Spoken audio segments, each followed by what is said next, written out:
Yeah, pleasure as always. Well, so let's start talking about the new album. Uh, the In recent interviews, you made it clear that the God Machine would draw on features from the band's more distant past. Was this already a wish of yours, or does it have more to fulfill the request of the fans of the first four albums?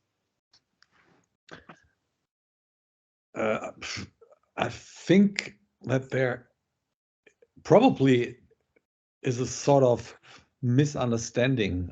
I believe that we always deliver the qualities of the past, no matter if we're talking about Twist or At the Edge of Time or Beyond the Red Mirror. But these albums, they also contained a lot of additional elements, which were a result of our target in releasing Legacy of the Darkland as a pure orchestral album.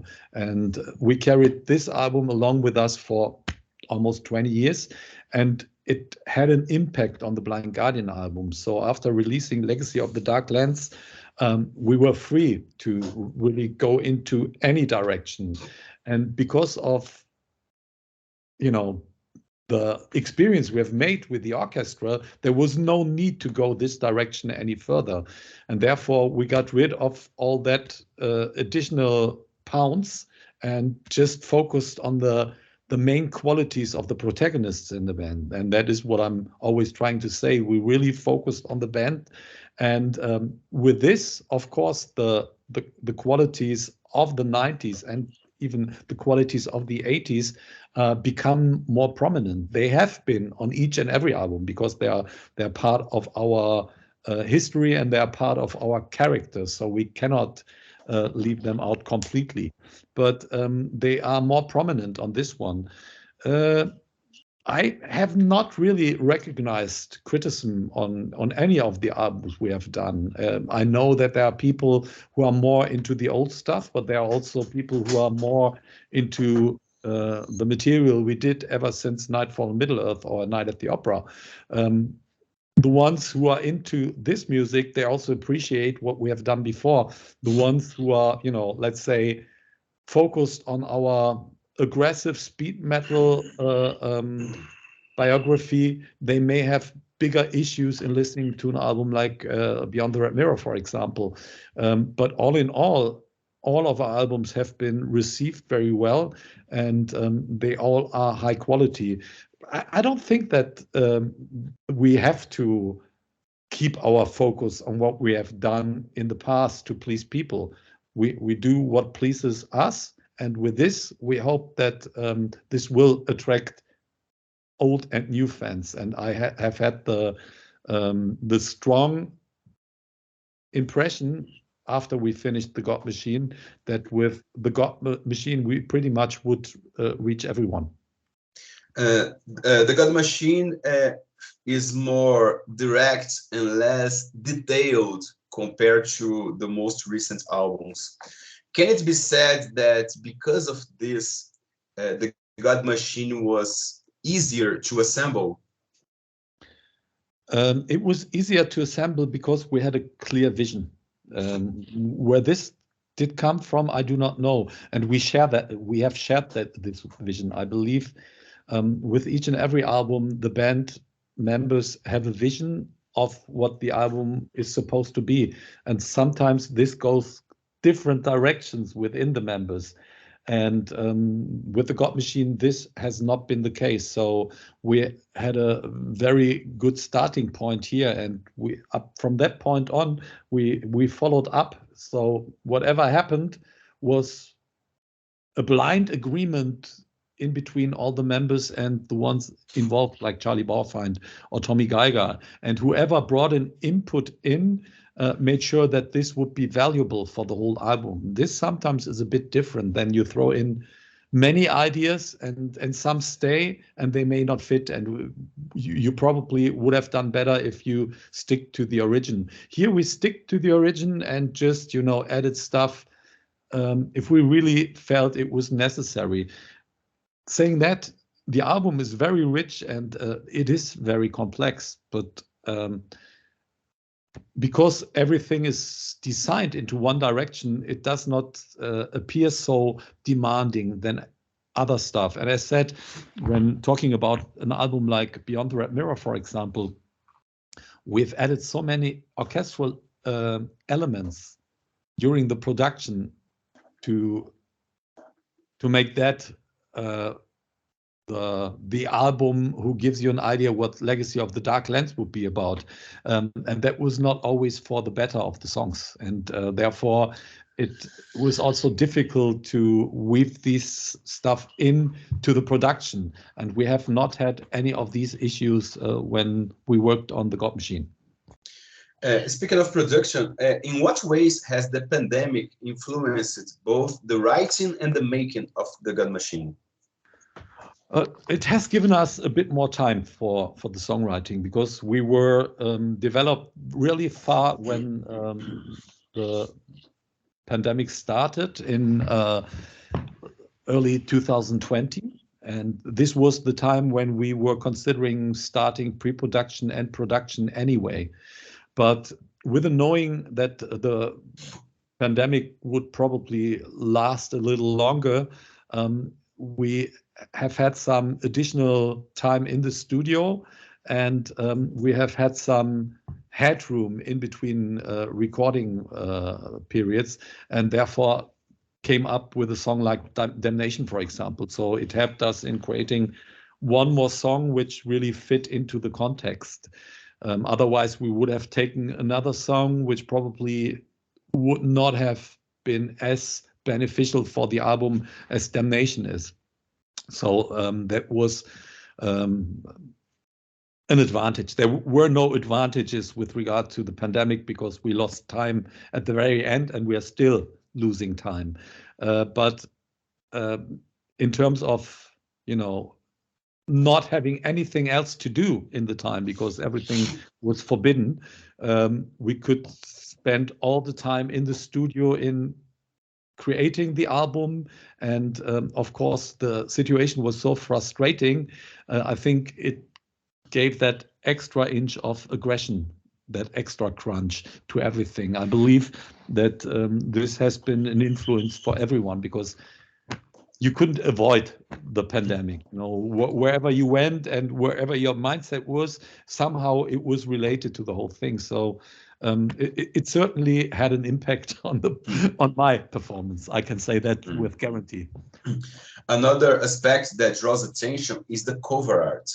I would like you to comment on this. How does the cover art relate to the title and the content of the album?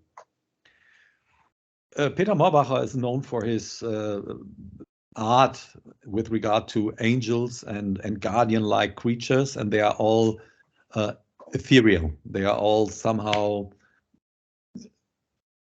they are divine. And this is where the first connection to the title and the lyrics was. And this is also where we feel strongly connected to the album cover with regard to the music and the album title.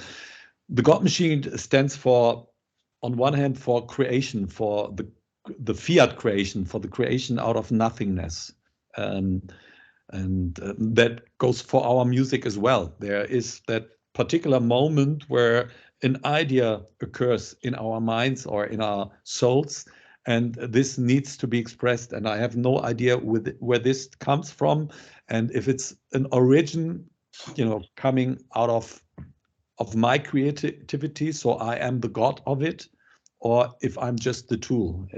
Am I just a machine in delivering a divine piece of music? And therefore, the creation process of music is the God Machine itself. The question is the music and I an effect of a creator who conducted us? Are we the creator? There's always a higher force somehow related, and this is what the God Machine is about. There might be a machine which creates deities and universes, but still there's someone behind, you know, and if that person is organic or an ethereal being, or if it's also machine, that stays hidden. And all these elements, these ideas, they trouble my mind for ages, ever since I started thinking, probably mankind started thinking. And they all are reflected in the lyrics. So the God Machine goes along with that as well. There are a lot of deities, and there is a lot of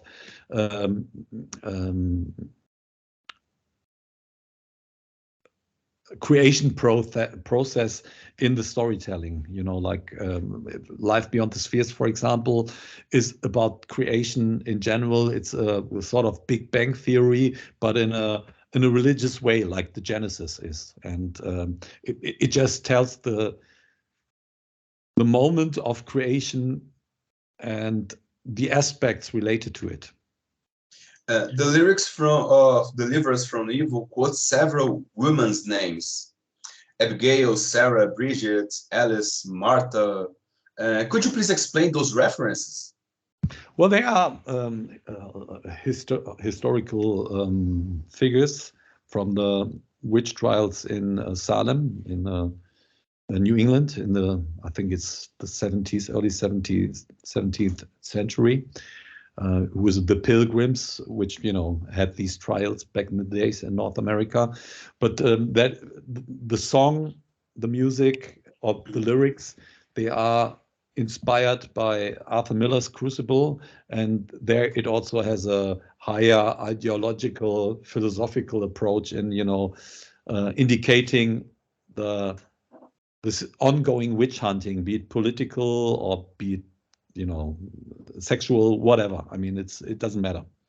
It's more actual than anything else on the album, I have to say, even though it relates to the witch trials of Salem. So those are women who are fighting for their own rights. Am I right? No. They are within the story. They are blamed to be witches on one hand, and they confess to be witches in, you know, putting themselves into a better position in becoming the witch hunters, the witch trials, the judges themselves. Wow. In Damnation, you coach Chandrian. Is it a reference to King Killer Chronicle? Yeah, it is. Yeah. Yeah, it is. That is about the story told, or, you know, in about, quotes, big opponents where no one knows exactly what they are, and where, you know, it's a conspicuous thing within the story. And Secrets of the American Gods, I guess we are talking about Neil Gaiman's work, right? Yeah, we do. And it's strongly related to an idea I've had while reading the book, and that is also a religious aspect again. I was thrilled by the idea of gods becoming physical in distant shores by the people bringing their gods with them to a certain place. And in the particular case of Secrets of the American Gods, it's mainly Odin, or Wotan as we call him in Germany, who's observing the first arrival of Jesus Christ in the Northern American territories. And I'm also thrilled by the idea of the not only incarnation of a god, but by his or her destiny to be connected to the land directly. So there is no chance in disappearing, and there is a, how can I say that, an eternal decrease program by knowing that, because there are simply not enough faithful believers in a different territory. And I was also thrilled by the idea of, you know, a god who could incarnate throughout the new arrivals more than just one time. This literary aspect is something that is too much present in Blind Guardian's work from an early age. Do you consider yourself a bookworm? I like to read, depending. It's nothing. I'm obsessive, maybe, but you know, I'm doing other things as well. So I don't know. I simply think I have a good nose when it comes to stories which attract me and who could be suitable for Blind Guardian. I have a good hand, and that might, you know, appear like I'm reading and reading and reading, but yeah, I have a passion and a crush on books. There's no discussion. What was the book that changed your life? Let me think.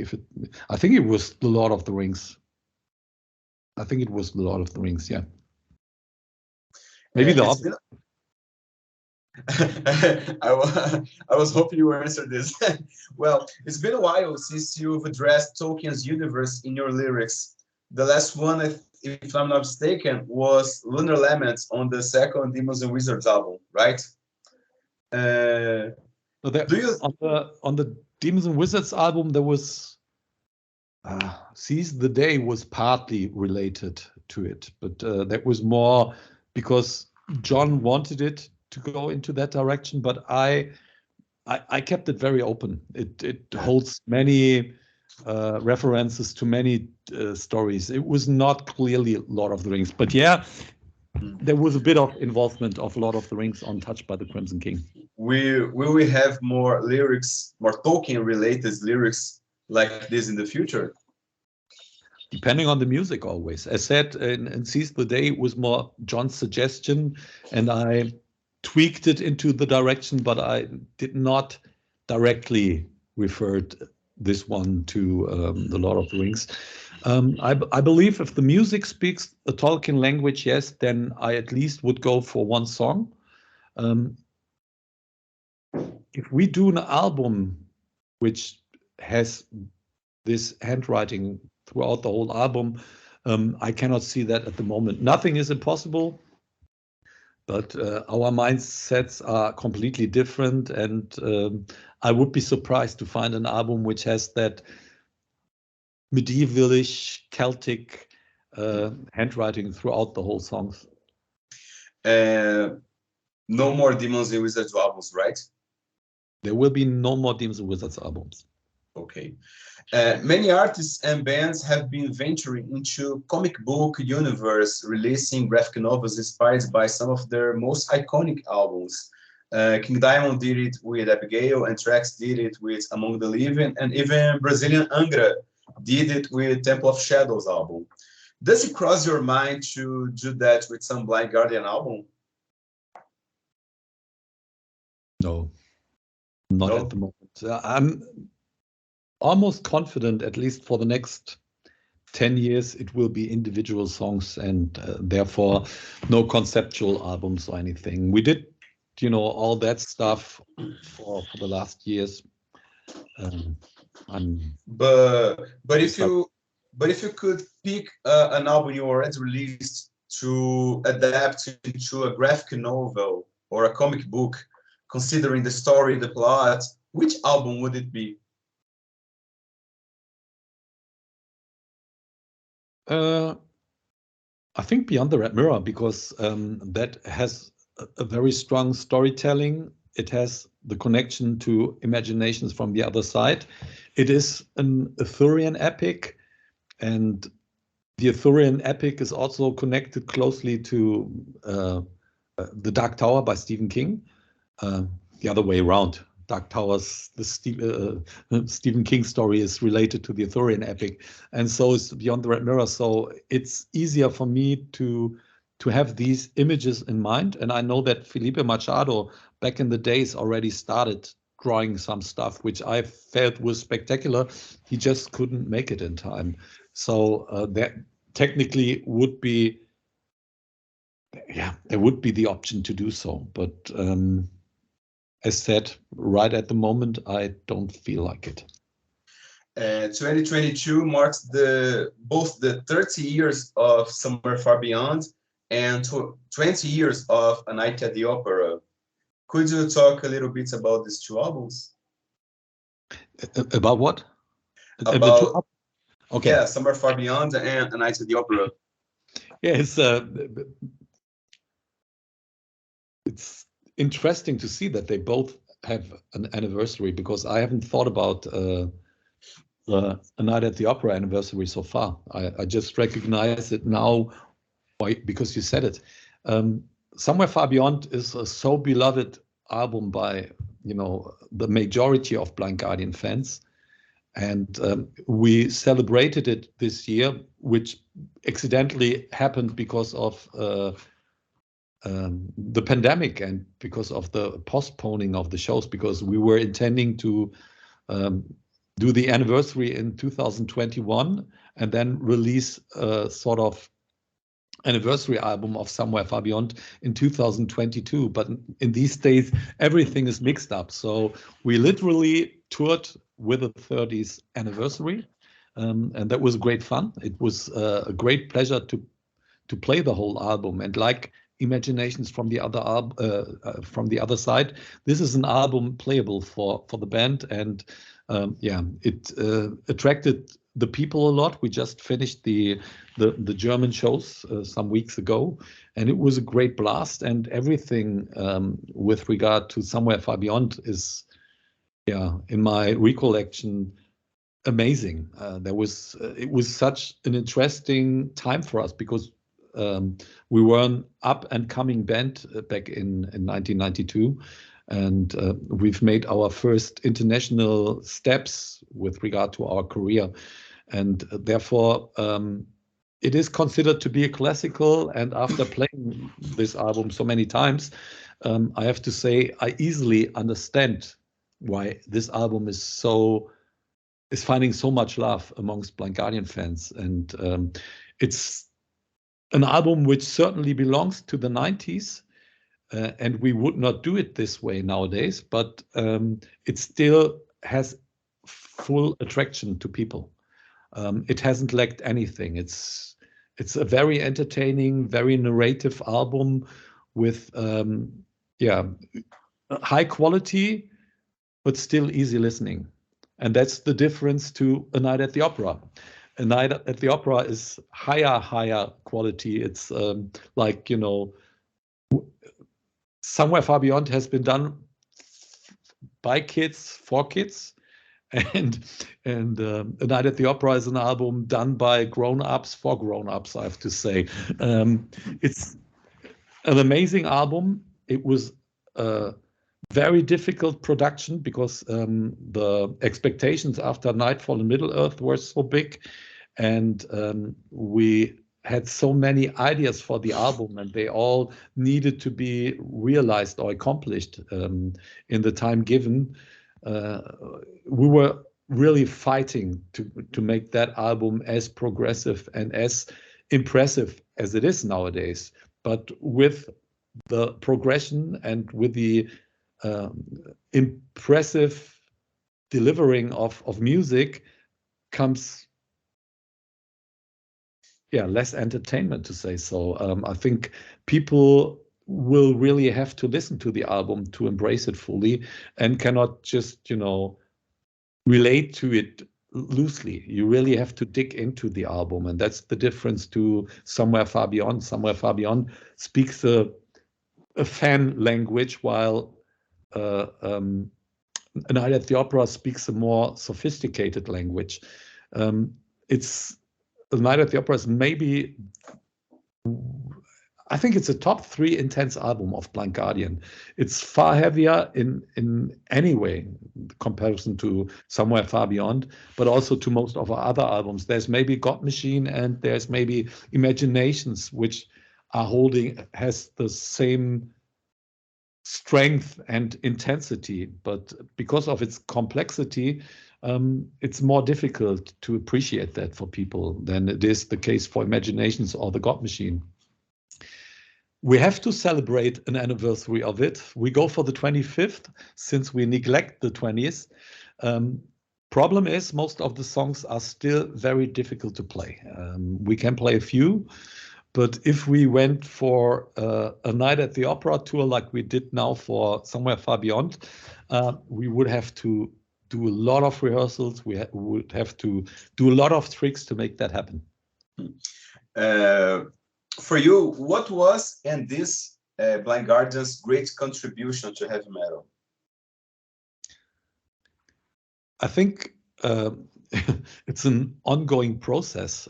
We always prove that we can deliver quality, that there are no limits. I think that is what we have brought to traditional heavy metal.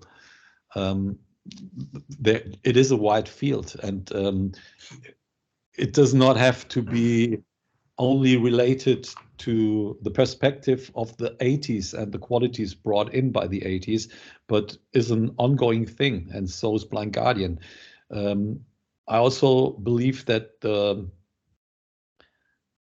Celtic and narrative part, which we have brought in by the music and the lyrics, sets us apart from all other bands, has been inspiration for some bands which are going into a slightly different but similar direction. And I think we still are bringing a very positive vibe to heavy metal. I think our concerts are a festival for life, and we are inspiring people to look optimistic into the future. We give them hope, to say so. Blind Guardian came to Brazil 7 times. The first was in 1998 and the last was in 2015. In all these visits, was it possible to draw a profile of the Brazilian fan? Depending, yes.